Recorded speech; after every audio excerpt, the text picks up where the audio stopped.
The HiBREW H10 Plus is a semi-professional home coffee machine that essentially does everything a cafe machine should do, just in a much smaller size. In this video, you're going to get to know it. External specifications, experiences. Let's dive in.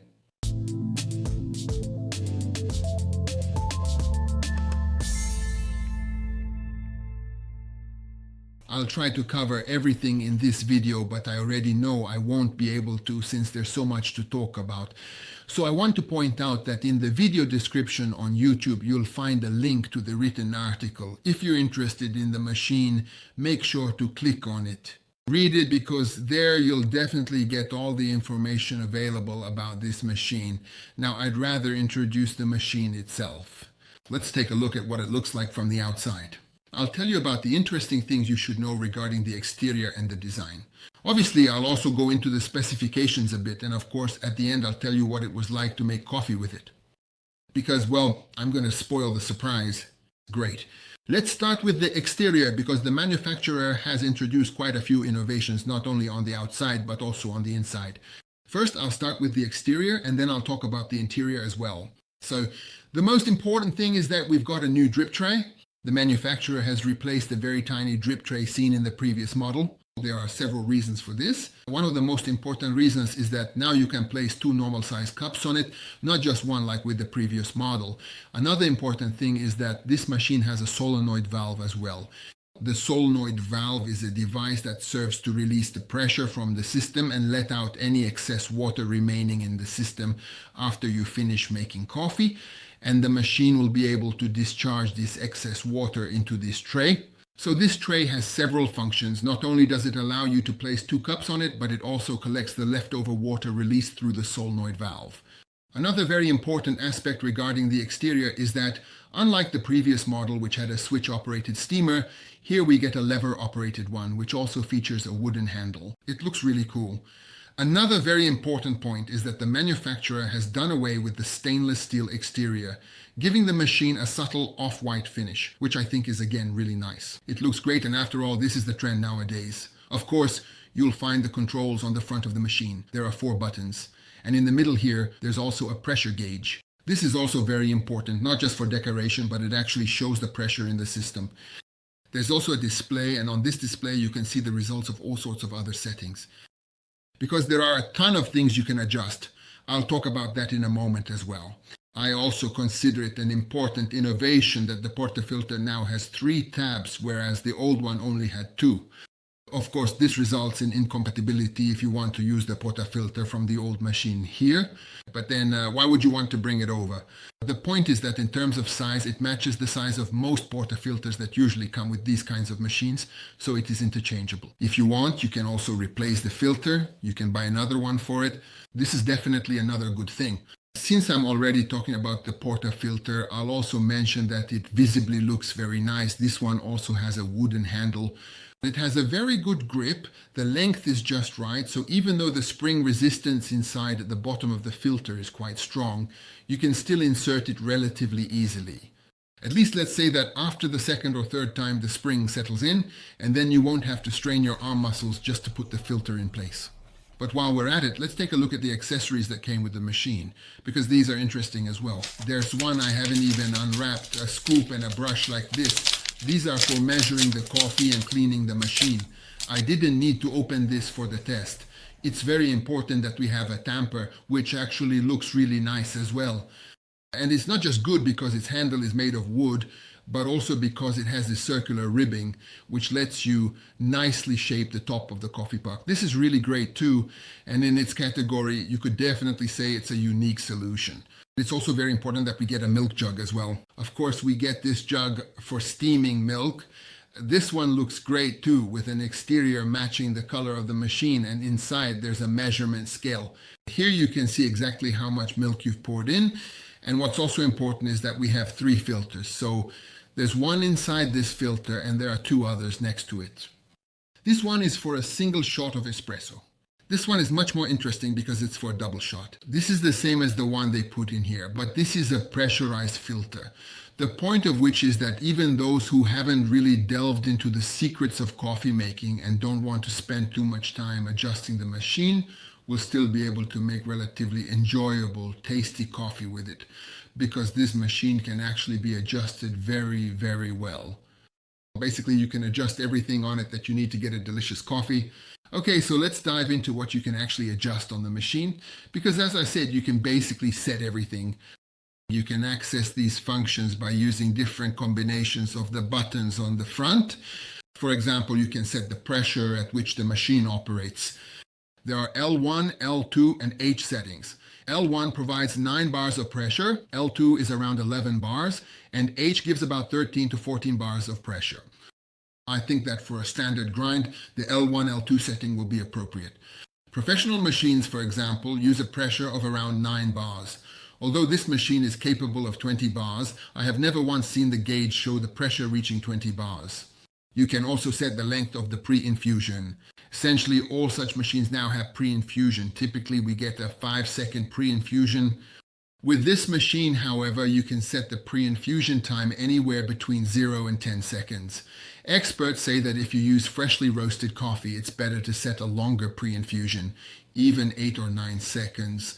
I stuck with the factory setting, which was 5 seconds. You can set the temperature at which the coffee is brewed, meaning you can choose how hot the water is that makes the coffee.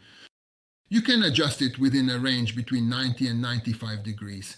And as an extra feature, you can even go down to 25 degrees, which means you can also make a cold coffee with it. This will come in handy in the summer, or if you want to make some kind of iced coffee drink. In addition, you can also very precisely set the water temperature for steaming, and furthermore, you can also specifically set exactly how much water is actually used in order to make the coffee that you drink. You can set the amount of water separately for both single and double shots, so even for a double espresso, you can choose how much water you want to use. This means that you can basically customize the coffee machine in every aspect. You can adjust the water amount and temperature according to your own preferences. So basically, you can set everything to ensure that the machine produces coffee of decent quality. What haven't I mentioned yet? Machine outputs MAN 230 watts. I did mention that it can reach a maximum pressure of 20 bars, right? I don't think you'll ever use this, and you'll never see it on the display, but it does have the capability. I haven't mentioned that it doesn't have a boiler inside, but rather a thermoblock system, which means that as the water flows through the pipes, it heats it up immediately. Obviously, it constantly monitors the temperature of the water. It also has a built-in flow meter, which means it can precisely set and control exactly what temperature and how much water comes out of the tank and into your cup every single time. And that's about it. I think I've covered everything, so let's dive into what it was like to make coffee with this machine, because I have some experiences to share about that as well.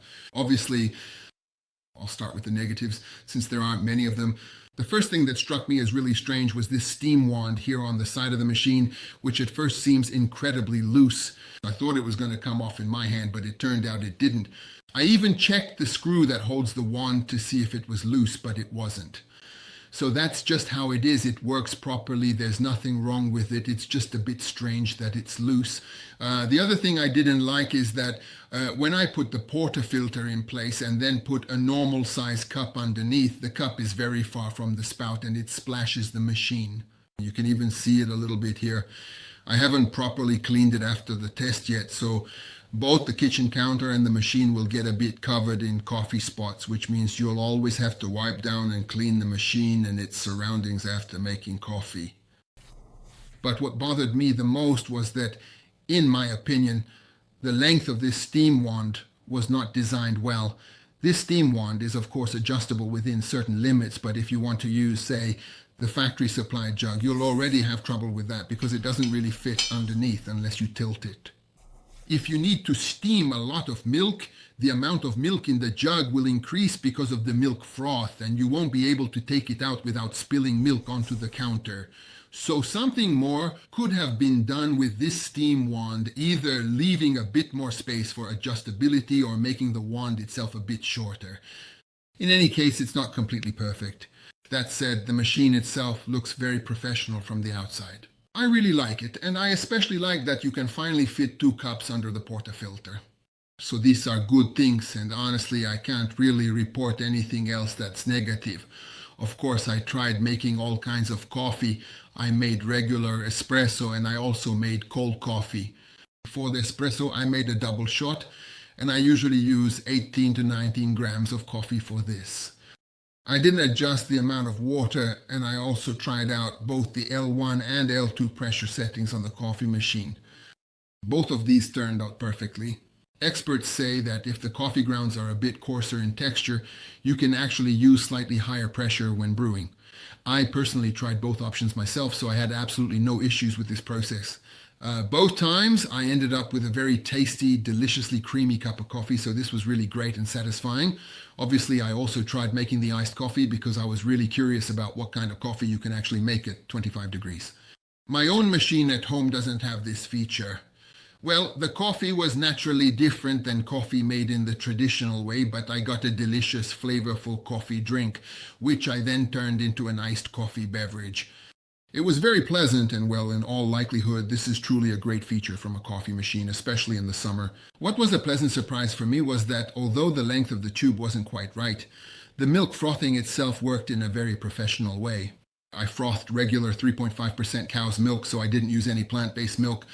Supposedly, it froths better, but I don't like it. In any case, I was able to froth regular cold 3.5% milk really well, and I made a very good latte with it. Well, I think I've now told you everything about the machine. I've tried it out and told you what it can do. I've also talked about the settings, but once again, I want to draw your attention to the fact that in the video description on YouTube, you'll find a link to the written article. Definitely read it. I think it's worth it.